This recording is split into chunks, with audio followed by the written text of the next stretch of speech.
Hello दोस्तों, नमस्कार। मैं विपिन गुप्ता आपके लिए लाया हूँ एक छोटी सी मोटिवेशनल कहानी। दोस्तों, ये कहानी है गिरधारी लाल जी की। गिरधारी लाल जी सही मायने पे एक सच्चे और नेक दिल इंसान हैं। दोस्तों, गिरधारी लाल जी के पास जब भी कोई आता तो वो उनकी मदद ज़रूर करते थे। उनके द्वार से कोई खाली नहीं जाता था। उनके पास जब भी कोई पैसे मांगने के लिए आता तो वो उनकी मदद ज़रूर करते थे। दोस्तों, उनके एक धर्मपत्नी और 4 संतानें थीं, जिनमें 3 उनके बेटे और 1 उनकी पुत्री थी। उनका जीवन बहुत ही हंसी खुशी चल रहा था। एक बार की बात है, कई दिन बीत गए, उन्हें अचानक तबीयत उनकी खराब हुई। उन्हें दिल का दौरा पड़ा। अस्पताल में उन्हें भर्ती कराया गया। कई दिन डॉक्टरों ने उनका इलाज किया और काफ़ी दिन उनका इलाज चला। डॉक्टर ने कहा कि अभी कुछ कहा नहीं जा सकता, अब तो सारा जो खेल है वो भगवान के हाथ में है, सब कुछ भगवान के हाथ में है।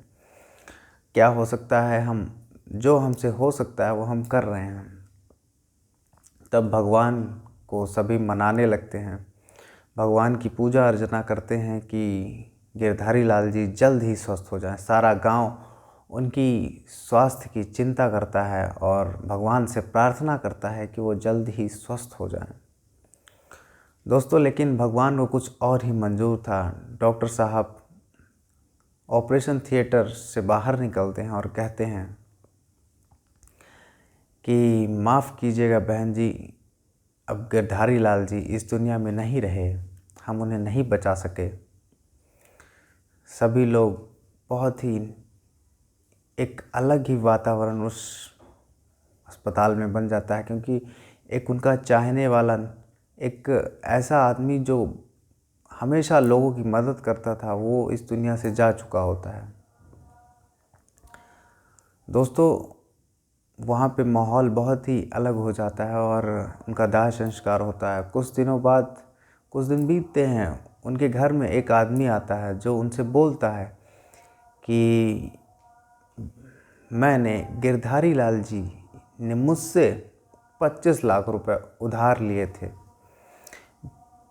तो वो पैसे मुझे कौन देगा, आप में से मुझे बताइए।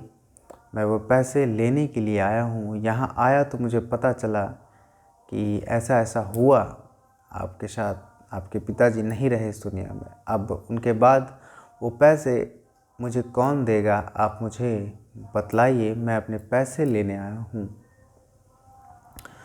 तो उनका जो बड़ा बेटा होता है वो कहता है कि पिताजी ने आपसे पैसे लिए हैं या नहीं लिए हैं ये तो हमें पता ही नहीं, और पिताजी ने इस बारे में मुझे कभी बताया नहीं, तो मैं आपको कैसे पैसे दे सकता हूँ। और वो साफ साफ मना कर देता है। इसी तरह उसके तीनों बेटे गिरधारी लाल जी के उन्हें मना कर देते हैं कि ये पैसे हम नहीं दे सकते, नहीं देंगे।